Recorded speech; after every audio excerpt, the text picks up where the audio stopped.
Wonderful. Thanks so much for taking time to speak to me. It is a Oh, pleasure. absolutely. Thanks, man. Me too. No, yeah, absolutely.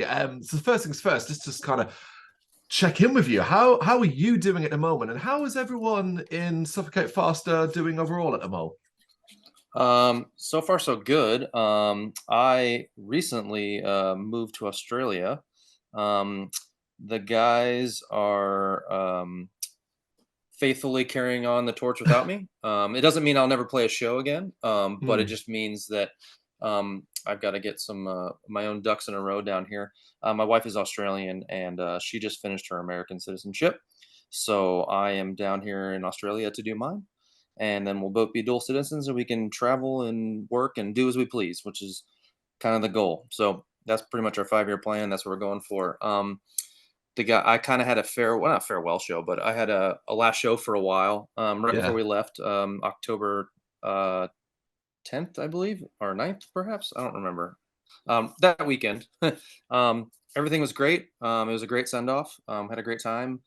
The guys all appear to be doing very well.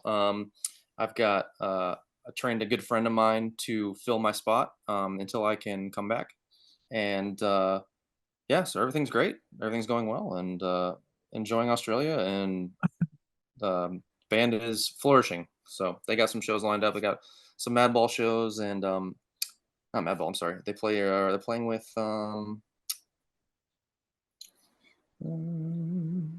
found the page. Found the page. Pain of Truth. All right, so that's the Oh, show I saw.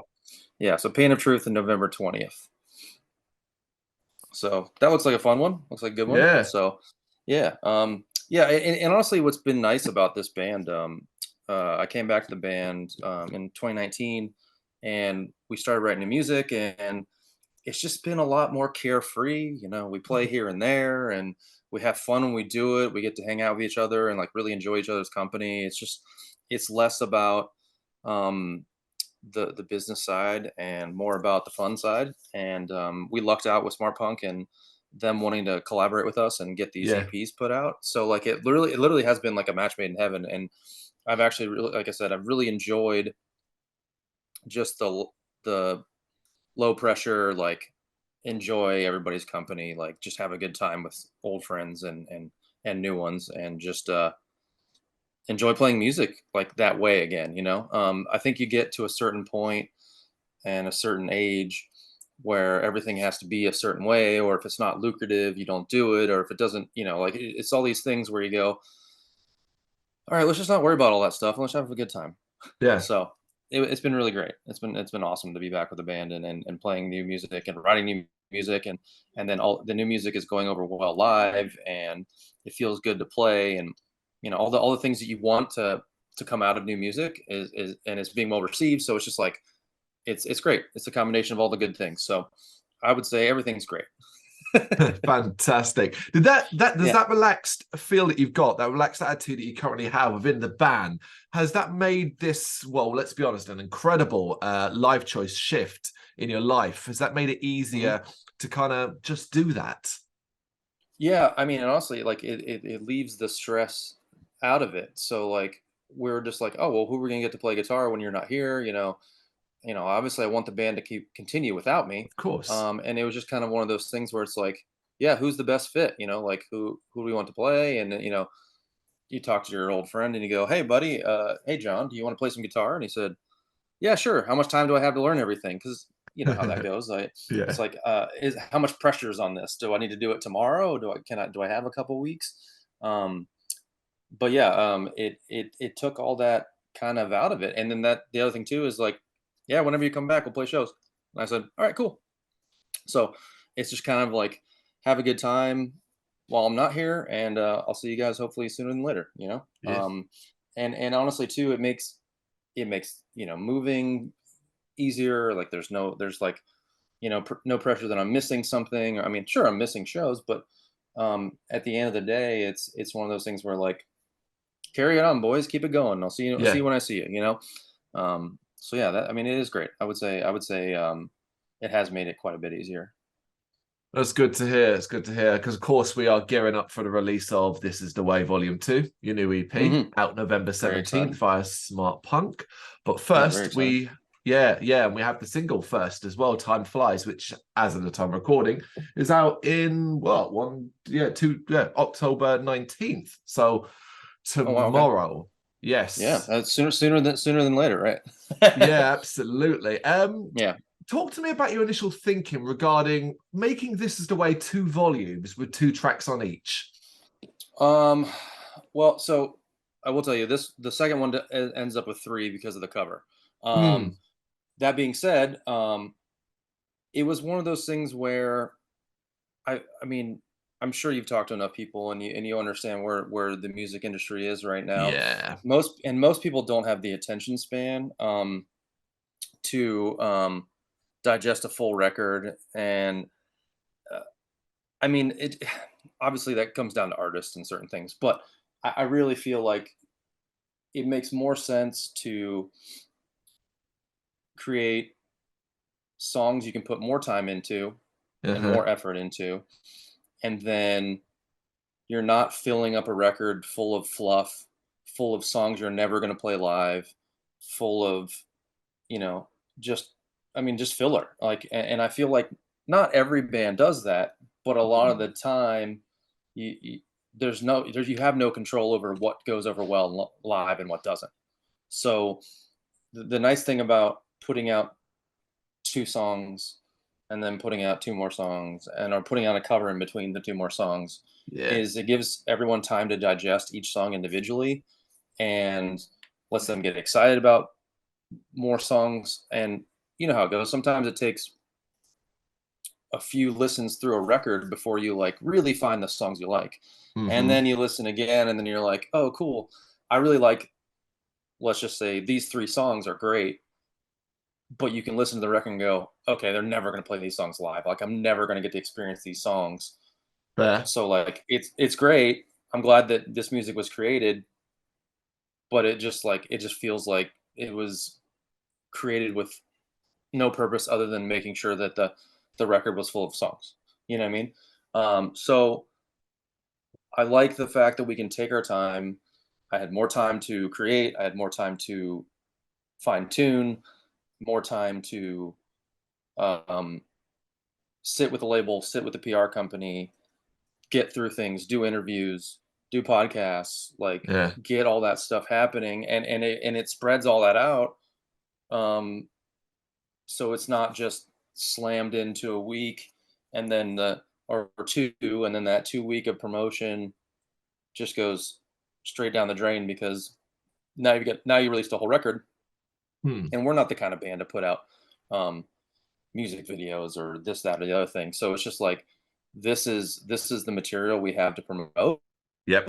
and this is the time frame, and it breaks it up so it like gives you the time to talk about it, gives the time to do the podcast and all this stuff, and it's just like it makes it more fun for me. It Yeah. makes it less stressful for me because, like I said, approaching this whole from the whole thing from the situation being like it's lower stress, it's more fun, it's just easier to swallow.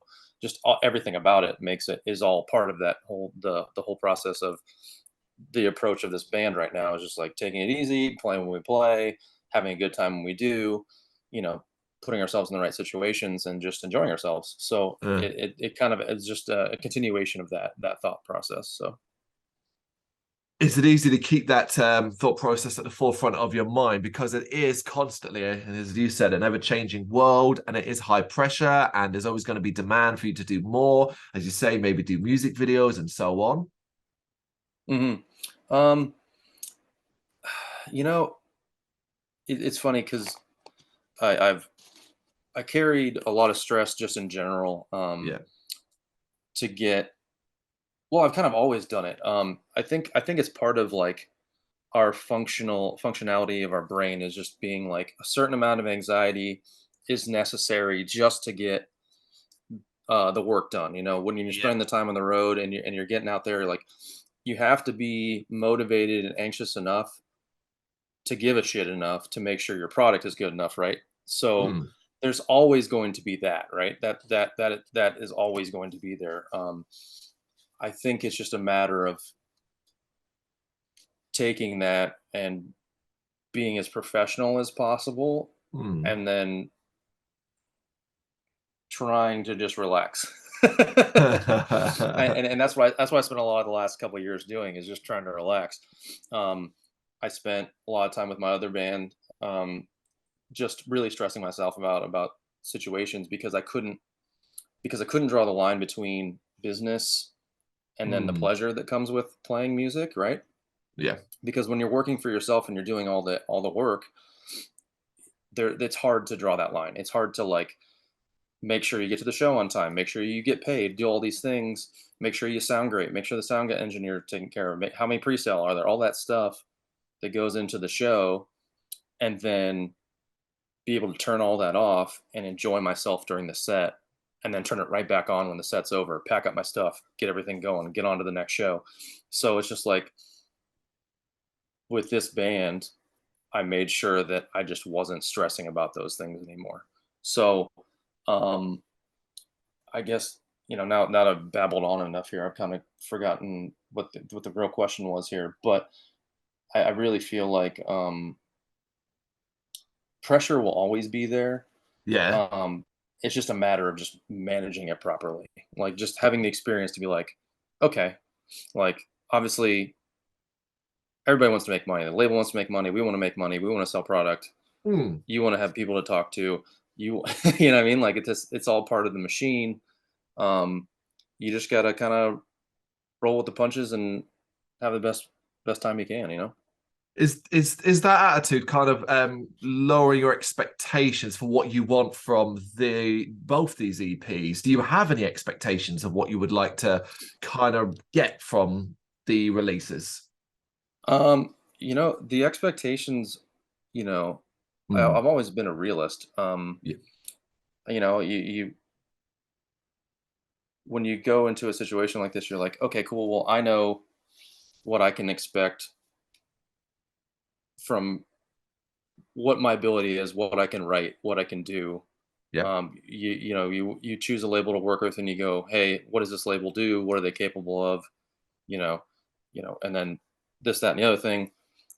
I think the expectation is just like that we all enjoyed the business we just did together, and we're all and when getting this music out into the ether, the best way we can, with our limited availability and our Yeah. and our the reach of our genre in general, you just like you hope for the best, and that's really, I don't really think there's an expectation other than like, hey, this is a good idea.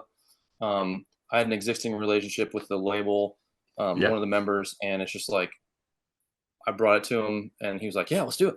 He was just excited to do it. I was excited to do it, and Yeah. like, and it's exciting to you know rekindle with old friends and play music again, and hopefully reach a new audience, and then the old audience, and hopefully they Come still together. appreciate what we're trying to accomplish. Yeah, yeah. Was it easy? Considering it wasn't too long before you returned, like officially, that the pandemic kind of hit, that momentum that you initially had, and then being able hitting a period where effectively the world couldn't really do much, did that harm your momentum, or did that kind of benefit what you guys wanted to do? I would say that um, it definitely wasn't a hindrance. No. Hmm. I think in 19 we had the opportunity to get back together again. We had just, we spent some time in the practice space again. Just kind of got back together. It was fun. We had a great time, and it was just like, oh, well, this is fun. You know, how many years have passed? Okay, wow, it's been 12 years or however many years that since I played with the guys, Yep. and it it was kind of like, oh, well, this was fun. Let's do this some more. And honestly, the easiest way to do this some more is to write new music, because you can only ride on old stuff for so long before, to get any sort of attention. You have to be putting out new music. Yeah. So let's do that and approach it that way. And then we started writing, and then obviously the pandemic hits, and you go, oh, okay. We all kind of stepped back from everything, I think, for a while. I was only out of work for a couple weeks, but um, that being said, it was a while before I could see the guys again, because everybody's Hmm. being careful, and we had no idea what to really expect, this, that, and the other thing. And then it turned into a blessing, because it gave me the opportunity to find the gentleman that I did did the work with, like that I Yeah. recorded with. It also gave me the time to like really work on the songs. We had tested one of them live, and like after I played it, I was kind of like, I went back to the drawing board, almost completely rewrote it. Mm. So I mean, I would say that the COVID was a blessing for music writing, because I think for everybody was kind of like, oh, well, we can't go on the road, so what are we gonna do? So let's write Yeah. some music, right? So I feel like we were right there, you know, doing the same homework as everybody else was at the same time.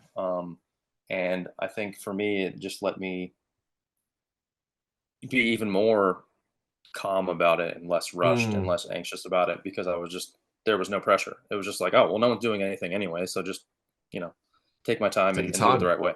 Yeah, yeah, pretty much, yeah. Any positives you can take from that period is worth screaming about. The tracks from This Is the Way Volume 1 and Volume 2, did they come from a bigger pool of ideas? Did you have a lot of chopping and changing and try to decide what would actually fit on EPs? Um, so the first EP, one song, um, Strength, didn't change. I Mm. wrote it the way it came out, and that Yep. was it. Um, with the Lost Ones, that was the one we had tested live, and Ah, I just didn't feel it. So I went back to the drawing board, um, kept a part or two, and then even after Chris Alsip recorded the vocals on it, it actually created a chorus, and I redid I fixed the song again. So like the chorus of that song was only actually played once, and then I wow. doubled it. And then I chopped off part of the end of the song, and I liked it better that way. So the other two, Time Flies, I beat that one up. I tried. I can't tell you how many different like arrangements I tried, Really? and yeah, and it was just like that was another one I beat up a bunch. Um, and then the last one, I didn't. I literally came in with one riff. I was inspired by a song, and I came in with a riff, and I literally wrote the other riffs while I was tracking it, and Yeah. then I just found the BPM and I went with it, and I rearranged it a little bit, and that was it. So it wasn't really like a pool of ideas. Um, my big thing about writing these newer songs was I just wanted to write what I wanted to write. Yeah. So basically, whatever I came up with, as long as I felt like the progression was correct or the arrangement was right, that's really all I was looking for. And then I was living in Detroit at the Mm. time too when I was writing all this stuff. So like a lot of this stuff, like I didn't really get to experience like with vocal until it got recorded. So we had like I said, we had played the one song live, and then we went back to the drawing board, and then we screwed around a little bit more, and then kind of had it figured out. He recorded it, and I was like, oh, well, that's Yeah. fucking great. I like this a lot. Let's do that. Let's have that appear again, and then yeah. So I mean, at the end of the day, like I feel like I wouldn't. You're not like a certain things happen right the first time. Other things you literally have to like take them home and think about it, come back to it, try it again, listen to it again. And I think that's just good songwriting. You know, I mean, I Yeah. think some things are like they're meant to hit and they hit right the first time. Other things are like good ideas that have to be developed upon and developed and developed and developed. And you know, I have a lot of friends that say the exact same thing. I'll listen to it again and listen to it again and go, I can do better.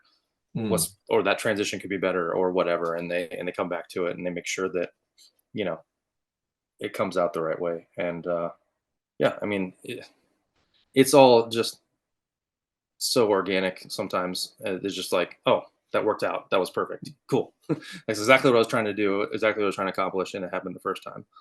Um, and then you're trying to like keep up to that same standard. You know, I guess this is where the expectation comes in. Like, Mm. I expect myself to write decent songs. so so I put that pressure on myself to make sure that happens. So It sounds like ultimately, overall, it was a smooth process. But was there any particular area across the entire creation process that you found particularly challenging? Um, I think there's this like expectation when you're just a heavy band in general, Okay. um, to write or a band. I mean, and not even just heavy bands write breakdowns anymore, but like just to have the right impact from a breakdown or the right impact from a song, you want someone to hear it and go, "Oh, damn, okay," like Yeah. that's like what you want, the response you want. You want to be like predictable enough, but um, not too predictable, like not Hmm. cheesy, like so. And we've never been a band that's been like it's been okay to be like cheesy.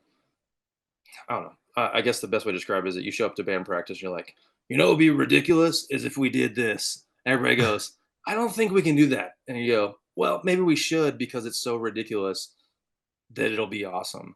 We've never been that band. Yeah. We've always been a little bit more serious than that. So, um, I guess, like I said, the expectation is to have people go, oh, damn, cool. I like that. Yep. Like, and at this point too, after however many years of not writing music, you want them to be like people to be like, oh, they've grown a bit, because we've all grown as Mm. musicians and we're all better at what we do now. So you want people to hear that as well. So um, I definitely wrote better riffs than I did when I was a kid. So Yeah. that was a big part of it for me too. And just like the impact, like I said, you want people to be like, oh, this is heavy. Okay, cool. Sonically, this sounds pretty good. Like it's mixed well and it sounds great. Like Mm. I can listen to this. And you want something to hold up too. You want something 20 years from now when you listen to it, you Yep. don't go, it's not cringeworthy. You know what I mean? So I think Dated. that's sorry, go ahead. Dated. I was going to just, yeah, saying, yeah, you don't Yeah, want something to yeah. sound dated. Yeah. Like you want it to hold up. So yeah, I mean, I feel like that's a big part of it too, is just making sure that like, you know, when I listen Mm. to it even 20 years from now, I don't go, oh boy. Yes. What was I doing? And I don't do that when I listen to the some of the Suffocate Faster songs. Like some of them, yeah, but the ones that we still get to play and we've continued to play, um, those hold up for me, and the recording holds up for me. So then that's my opinion, obviously, No. um, but it's nice, to feel that way about a song. What do you see as the biggest challenge to getting ears on this EP and attention directed towards Suffocate Faster? Particularly as it stands now, I think, 2023, you know? Yeah. What? I'm sorry. I guess you're asking what is the challenge, or what do I What do you do think it perceive is? as the biggest challenge? The biggest challenge. Yeah. I mean, you know how it goes. I think the biggest challenge is honestly our age. And Okay. not to say that younger kids are ageist. Um, there's definitely been a resurgence of straight edge music in America Mm. in the last few years, which is nice to see. It's nice to see that more kids are finding straight edge and um, finding the lifestyle and whatever. Um, Absolutely. so I feel like the challenge is just reaching those people, and Mm.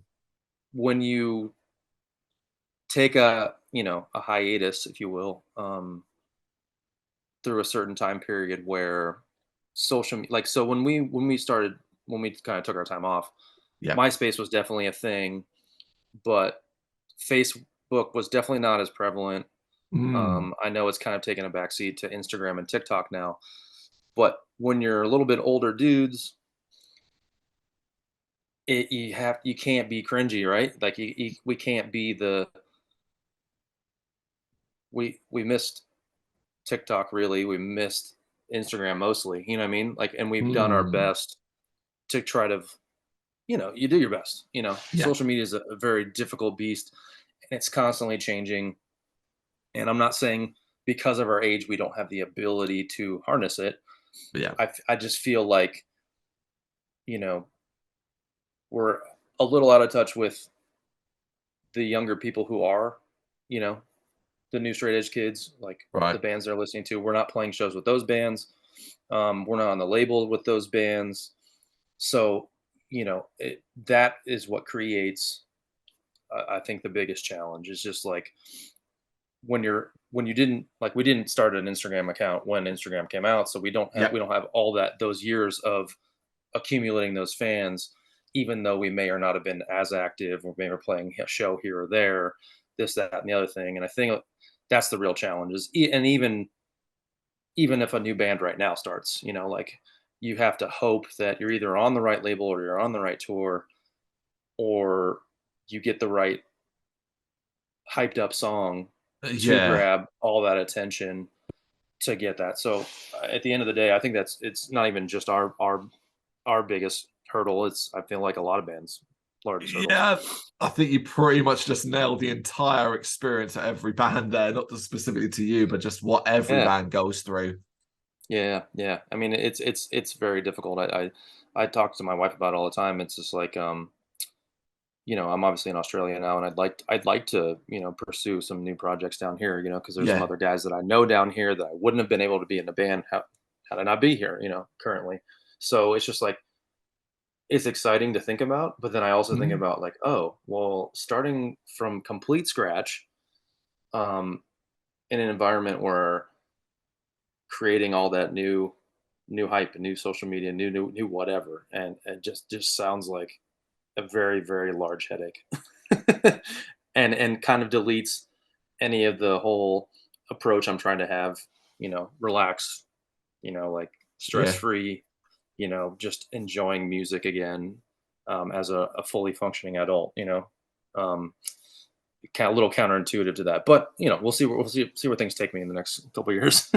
No, I get it. I actually really get it. We speak to a lot of Australian bands, funny enough, young Australian bands who are trying to Mhm, just crowbar their way into a strong scene in that country specifically, but with a mhm. ceiling. Because how do you break out? How do you get that attention and get yourself a bit more worldwide? And it feels like a nightmare. Yeah, I think the biggest okay, and I can't speak for every Australian band here. Mm, Um, I think the biggest problem in most genres, just across the world, and yeah. I would give the same advice to um, a band that's in Australia, is I feel like bands down here, not every band, but bands, younger folks see a band doing well and they're like, I really like that band. I want to emulate what that band is doing, Mm, whether it's their style, their look, maybe their equipment, the guitars, like just the normal things you emulate, right? yeah. I feel like a lot of kids right now um, are going to the digital amplifier format and they're not putting cabs on stage. They're Mm, relying on sonically too much on tracks or too much on just too much of a digital format where it loses the effect of what a loud heavy band sounds like, right? And I feel like not I'm not trying to be old school about it. I mm, just the way I feel about it is like when you do that, you end up sounding just like other bands. And if you're not yeah. better than those other bands and you're not doing something more unique than those other bands, then you're going to be trying to you're going to be struggling through it and doing your best to claw and scratch and get to where you need to be. And it's hard. There's so many other bands. There's so many bands. Mm, And it's too genre specific anymore. Like every hardcore band right now is a hardcore band playing death metal right now. And it's yeah. just like that's what America's like right now, and that's what every band that's on every tour is like. And bands from even 20 years ago just were all very unique, and I feel like that's something that people have lost touch with. Like the some of the artistry has been lost, and I would just tell any band that's starting or whatever, I'm like, just do something unique, do Mm. do you, do what you want to do, and worry less about what's really cool right now or has been cool for the last 7 years, because you might just be the right band to set the new trend that's on the forefront of the next thing. Mm. You know what I mean? I feel like too many, like, but like it's like, technology. By the time you buy a computer, it's already obsolete because they've already built a better computer, a faster Of computer, course. or whatever. So if you're now looking at a band going, oh, that band's successful, I like what they're doing, I want to play music like that, you're already too late. So think about the next thing. What do you think is the next step in this this crazy timeline we're on? I've been watching Loki, so I've been thinking about timelines. um, but yeah. I mean that's. I think we all have the same challenge, no matter how old we are or Yeah. whatever. Young bands, old bands, whatever. It's a really difficult industry to navigate. It's really fun when it can be. Don't take yourselves too seriously. Just have fun and try to do. Yeah, try to just be you and hope that that's the next thing, because you want to be unique enough to stand out. Don't I don't know.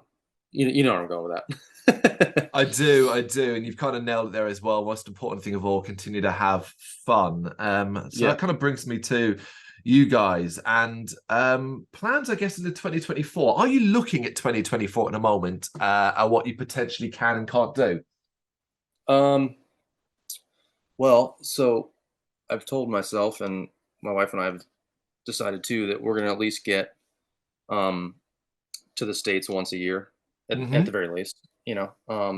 And beyond that, um, I'm not sure how familiar you are with Australia, but paid time off, quality of life, work balance, all that stuff is just a bigger thing here. Yes. And employers take better care of their employees here, and there's just a Hmm. lot more care there, and that hopefully converts into more show days for me. So um, we'll see when and where that is. Yep. Hopefully by summertime next year. I'm thinking. We literally just got here, so um, obviously I'm getting settled and figuring all that stuff out. The boys are going to keep going and keep kicking stuff out, and we'll see if more new music is on the horizon for Suffocate Faster into next Yeah. year. We'll see how things are going, and um, I'm not against just keep putting out EPs. Maybe we'll see how it Mm. goes. Good to hear.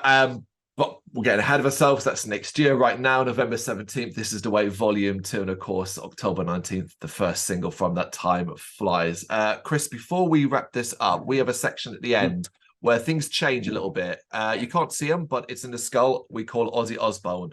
And it is Okay. randomized questions, anything and everything. That is a mix of stuff I've put in there, but have also been submitted by other Oh, bands. cool. I like So that. I'm going to pull some out and I'm going to throw them your way. And we're going to start with number 42. What do you prefer? A lively party or a quiet walk, say in the woods? Oh, wow. Um, so I will. It all depends on company, right? I mean, Hmm. both those alternatives, right? Um, I'm not. I mean, I'm a straight edge guy, so I'm not really into the drinking side of the party. Now, Fair. if it's a party where we're together, I mean, I even enjoy a good, Super Bowl party get together. I enjoy a good Halloween party. So we'll go with party. Yeah. Yeah, sure, why not? I You feel like like you just like the company. I like snacks. That's really what it comes down to. I like nachos. I like chips. I like lots of dips and stuff. Yeah, so I like food in general. So I feel like, yeah, party's the way to go. I love it. I love it. Okay, number 82. What video game defined your childhood? Ooh, um, I would have to say, um, so childhood can be a very broad term. Absolutely. I will just say, if we're looking at the Nintendo Entertainment System, I will absolutely say Mega Man 2. Oh, Uh, wow.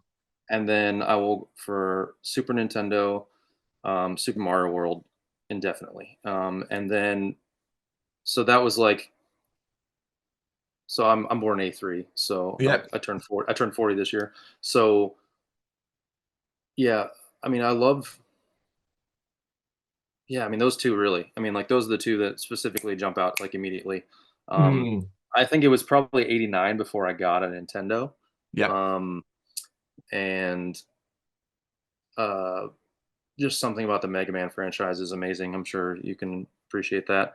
Um, Hmm. Mega Man, I missed Mega Man 1. I mean, I went back and played it, but I never had that as a kid. I had 2 and 3 as a kid.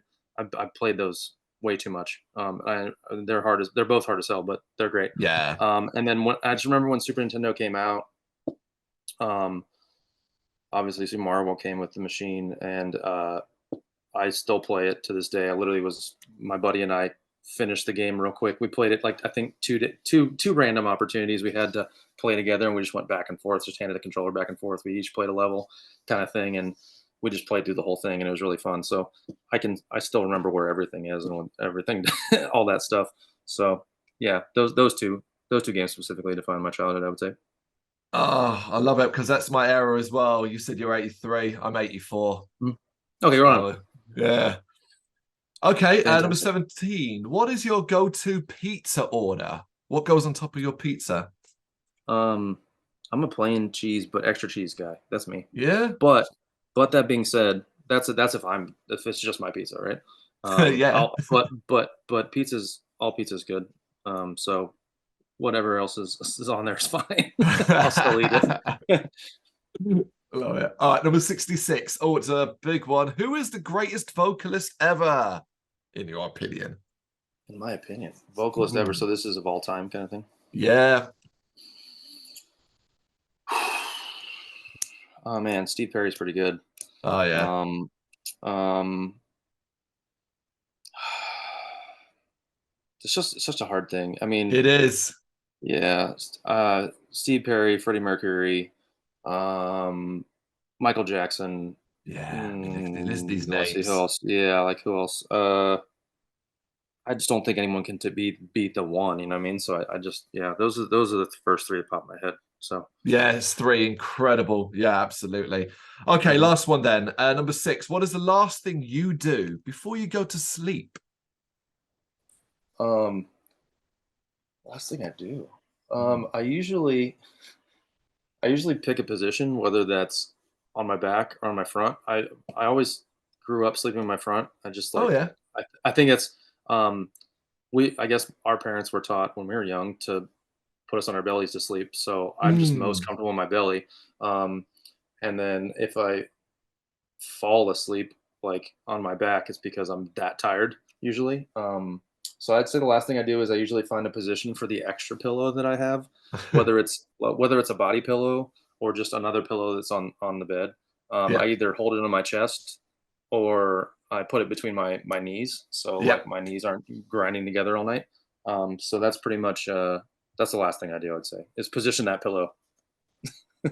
Simple as that. Right, Wonderful. Well, as we already said, this is the way volume 2, November 17th via Smartpunk. Chris, thank you so much for taking the time to do this. I really appreciate it. Carl. Thank you, man. I really appreciate it. I know it's a little trouble to find the balance between UK time, US time, Yeah. and Australia time. We did our best. So thanks, man. I We really got. appreciate it. Thank you very much for watching. If you'd like to see more content like this, please consider hitting the subscribe button. It is gratefully appreciated. You can find us over at gbhbl.com, our full website where reviews, news, and so much more goes up daily. We're also on all social media platforms: Facebook, Instagram, Twitter, Threads, at GBHBL. Just search for GBHBL and you will find us out there. We also have merchandise on sale. You can access the shop via the website.